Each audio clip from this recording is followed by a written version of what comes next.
बोलो गुरुदेव भगवान की जय। प्यारे कृष्ण कन्हैया लाल की जय। यमराज की आराधना और गोपी चंदन का महात्म्य। नारद जी ने कहा, सुरश्रेष्ठ, अब मेरे हित के लिए आप यम की आराधना बताइए।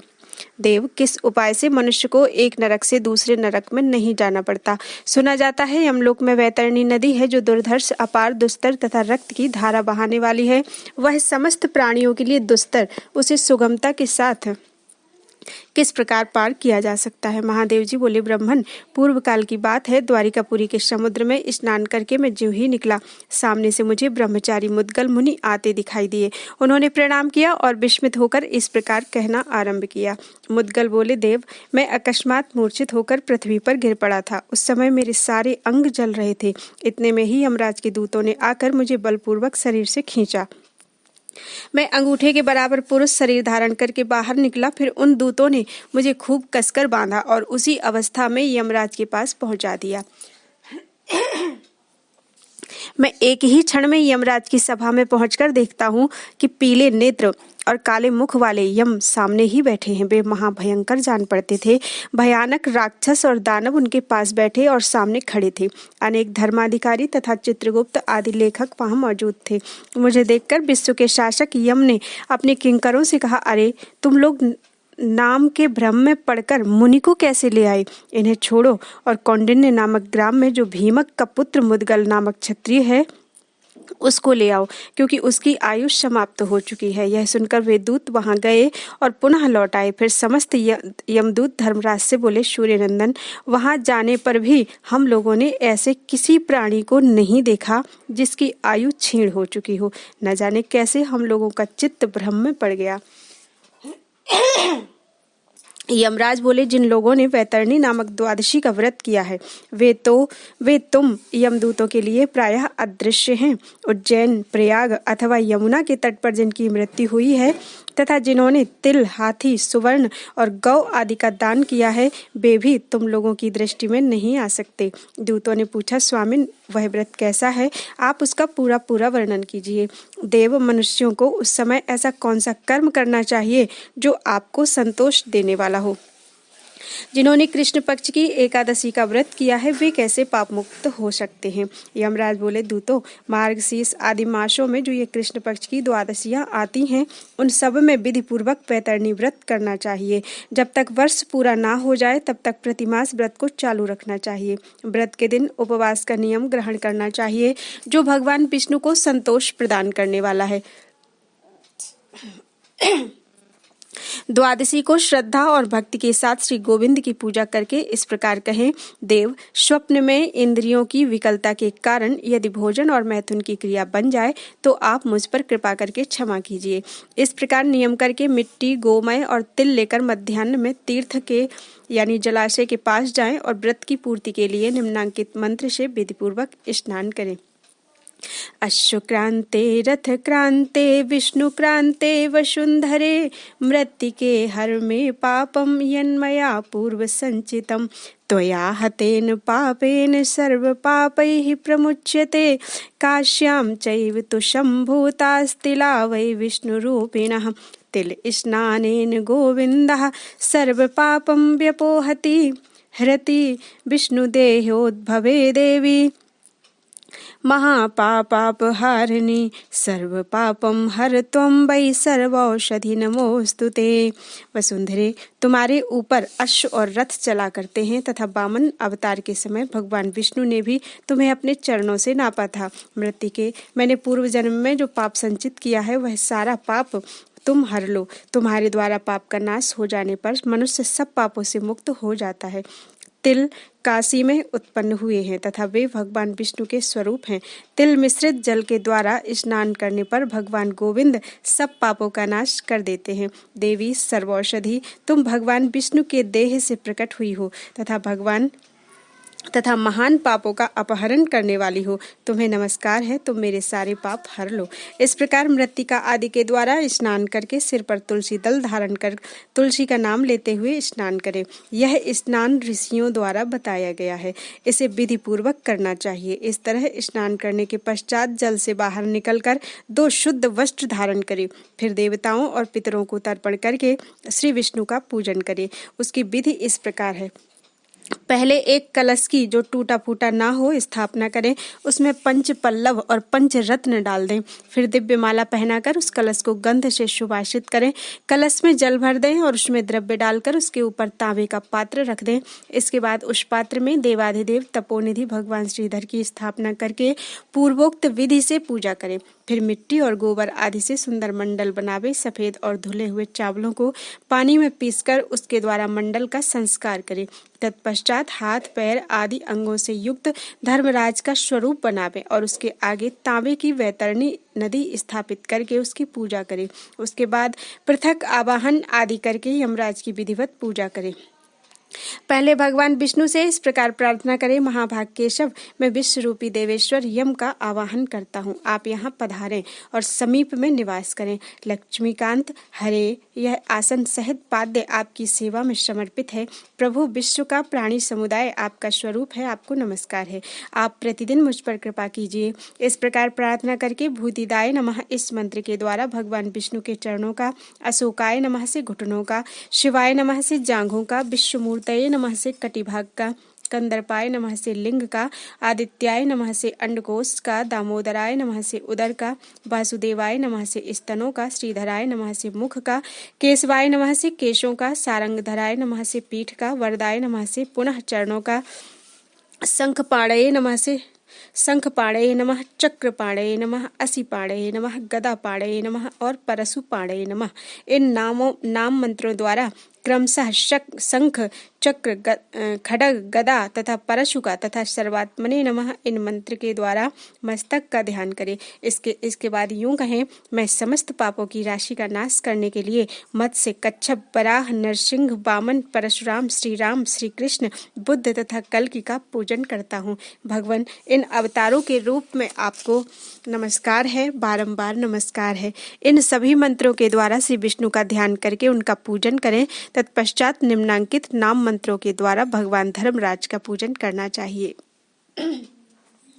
धर्मराज का, धर्मराज नमस्ते अस्तु, धर्मराज नमोस्तु ते, दक्षिणाशाय ते तुभ्यं नमो महेश वाहन, चित्रगुप्त नमस्तुभ्यं, विचित्राय नमो नमः, नरकार्ति प्रशान्त्यर्थं कामानि यच्छ ममेप्सितान्, यमाय धर्मराजाय मृत्यवे चान्तिकाय च, वैवस्वताय कालाय सर्वभूतक्षयाय च, भ्रकोदराय चित्राय चित्रगुप्ताय वै नमः, नीलाय चैव दधनाय नित्यं कुर्यान् नमो नमः।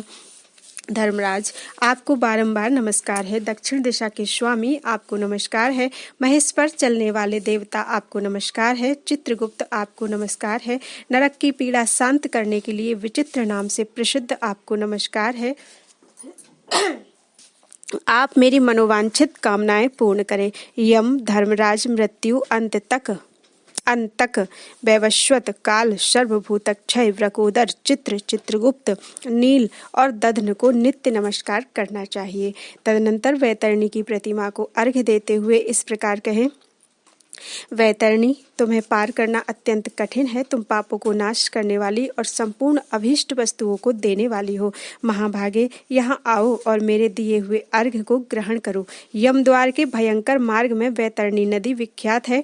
उससे उद्धार पाने के लिए मैं यह अर्घ्य दे रहा हूँ, जो जन्म, मृत्यु और वृद्धावस्था से परे है।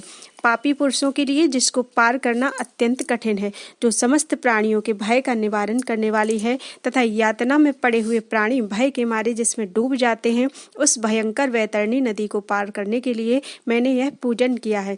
वैतरणी देवी तुम्हारी जय हो, तुम्हें बारंबार नमस्कार है। जिसमें देवता वास करते हैं वही वैतरणी नदी है।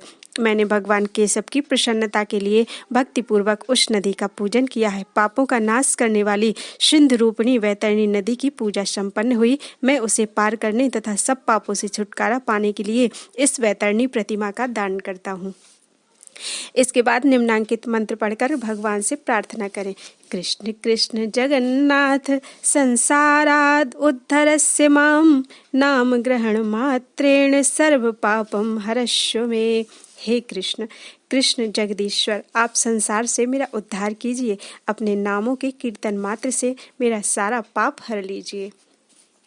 फिर क्रमशः यज्ञोपवीत आदि समर्पण करें। यज्ञोपवीत का मंत्र इस प्रकार है। यज्ञोपवीतम परमं कारितम नवतंतुभिः, प्रतिगृह्णेषु देवेश प्रीतो यच्छ ममेप्सितम्। हे देवेश्वर, मैंने 9 तंतुओं से इस उत्तम यज्ञोपवीत का निर्माण कराया है। आप इसे ग्रहण करें और प्रसन्न होकर मेरा सारा मनोरथ पूर्ण करें।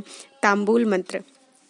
इदं दत्तं च ताम्बूलं यथाशक्ति सुशोभनं, प्रतिगृह्णेषु देवेश मामुद्धर भवार्णवात्।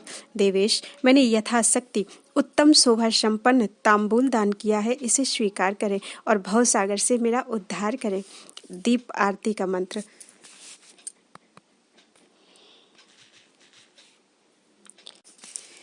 पंचवर्ति प्रदीपो अयं देवेशारार्तिकं तौ, मोहांधकार ध्युमणे भक्ति युक्तो भवार्तिहन्। देवेश, आप मोह रूपी अंधकार दूर करने के लिए सूर्य रूप हैं। भावबंधन की पीड़ा हरने वाले परमात्मन, मैं भक्ति युक्त होकर आपकी सेवा में यह 5 बत्तियों का दीपक प्रस्तुत करता हूँ। यह आपके लिए आरती है। परमान्नं सुपक्वानं समस्त रस संयुतं, निवेदितं मया भक्त्या भगवन् प्रतिगृह्यताम्। भगवान, मैंने सब रसों से युक्त सुंदर पकवान जो परम उत्तम अन्न है, भक्तिपूर्वक सेवा में निवेदन किया है। आप इसे स्वीकार करें। जप समर्पण।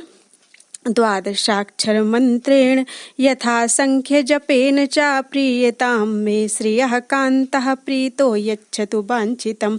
द्वादशाक्षर मंत्र का यथाशक्ति जप करने से भगवान लक्ष्मीकांत मुझ पर प्रसन्न हो और प्रसन्न होकर मुझे मनोवांछित वस्तु प्रदान करें। इस प्रकार श्रीहरि का पूजन करने के बाद निम्नांकित मंत्र पढ़कर गौ को प्रणाम करें। पंचगावः समुत्पन्ना मध्यमाने महौदधे, तासां मध्ये तु या नंदा तस्यै धेन्वै नमो नमः। समुद्र का मंथन होते हुए 5 गौएं उत्पन्न हुई थी। उनमें से जो नंदा नाम की धेनु है, उसे मेरा बारंबार नमस्कार है। तत्पश्चात विधि पूर्वक गौ की पूजा करके निम्नांकित मंत्रों द्वारा एकाग्रचित्त होकर अर्घ्य प्रदान करें। सर्व काम दुहे देवी सर्वार्तिक निवारिणी, आरोग्यं संततिं दीर्घां देहि नंदिनी मे सदा। पूजिता चा वसिष्ठेन विश्वामित्रेण धीमता, कपिले हर मे पापं यन्मया पूर्व संचितं। गावो मे अग्रतः सन्तु, गावो मे सन्तु पृष्ठतः, नाके मामुपतिष्ठन्तु हेम संज्ञः पयोमुचः। सुरभ्यः सौरभेयाश्च सरितः सागरास्तथा, सर्वदेव मये देवी सुभद्रे भक्तवत्सले। समस्त कामनाओं को पूर्ण करने वाली तथा सब प्रकार की पीड़ा हरने वाली देवी नंदिनी, मुझे सर्वदा आरोग्य तथा दीर्घायु संतान प्रदान करो। कपिले, महर्षि वशिष्ठ तथा बुद्धिमान विश्वामित्र जी ने भी तुम्हारी पूजा की है। मैंने पूर्व जन्म में जो पाप संचित किया है उसे हर लो। गौएं मेरे आगे रहें, गौएं ही मेरे पीछे रहें तथा स्वर्ग लोक में भी सुवर्णमय सींगों से सुशोभित सरिताओं और समुद्रों की भांति दूध की धारा बहाने वाली सुरभि और उनकी संतानें मेरे पास आवे। सर्वदेवमयी देवी नंदिनी, तुम परम कल्याणमयी और भक्त वत्सला हो, तुम्हें नमस्कार है। इस प्रकार विधिवत पूजा करके गौओं को प्रतिदिन ग्रास समर्पण करें।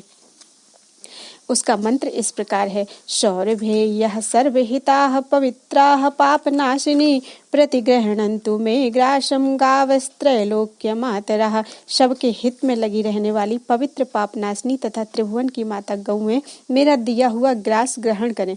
महादेव जी कहते हैं, इस प्रकार धर्मराज के मुख से सुने हुए बैतरणी व्रत का मेरे आगे वर्णन करके इच्छानुसार भ्रमण करने वाले द्विजश्रेष्ठ मुद्गल मुनि चले गए। द्विजवर जहाँ गोपी चंदन रहता है वह घर तीर्थ स्वरूप है। वह भगवान श्री विष्णु का कथन है। यह भगवान श्री विष्णु का कथन है। जिस ब्राह्मण के घर में गोपी चंदन मौजूद रहता है वहां कभी शोक मोह तथा अमंगल नहीं होते। जिसके घर में रात दिन गोपी चंदन प्रस्तुत रहता है उसके पूर्वज सुखी होते हैं तथा सदा उसकी संतति बढ़ती है। गोपी तालाब से उत्पन्न होने वाली मिट्टी परम पवित्र एवं शरीर का शोधन करने वाली है। देह में उसका लेप करने से सारे रोग नष्ट हो जाते हैं तथा मानसिक चिंताएं भी दूर हो जाती हैं। अतः पुरुषों द्वारा शरीर में धारण किया हुआ गोपी चंदन संपूर्ण कामनाओं की पूर्ति तथा मोक्ष प्रदान करने वाला है। इसका ध्यान और पूजन करना चाहिए। यह मल दोष का विनाश करने वाला है। इसके स्पर्श मात्र से मनुष्य पवित्र हो जाता है। वह अंतकाल में मनुष्यों के लिए मुक्तिदाता एवं परम पावन है। द्विश्रेष्ठ में क्या बताऊं, गोपी चंदन मोक्ष प्रदान करने वाला है। भगवान विष्णु का प्रिय तुलसी काष्ठ, उसके मूल की मिट्टी, गोपी चंदन तथा हरिचंदन, इन चारों को एक में मिलाकर विद्वान पुरुष अपने शरीर में लगाए। जो ऐसा करता है उसके द्वारा जम्बू द्वीप के समस्त तीर्थों का सदा के लिए सेवन हो जाता है। जो गोपी चंदन को घिसकर उसका तिलक लगाता है वह सब पापों से मुक्त होकर श्री विष्णु के परम पद को प्राप्त होता है। जिस पुरुष ने गोपी चंदन धारण कर लिया उसने मानो गया में जाकर अपने पिता का श्राद्ध तर्पण आदि सब कुछ कर लिया। बोलो वृंदावन बिहारी लाल की जय।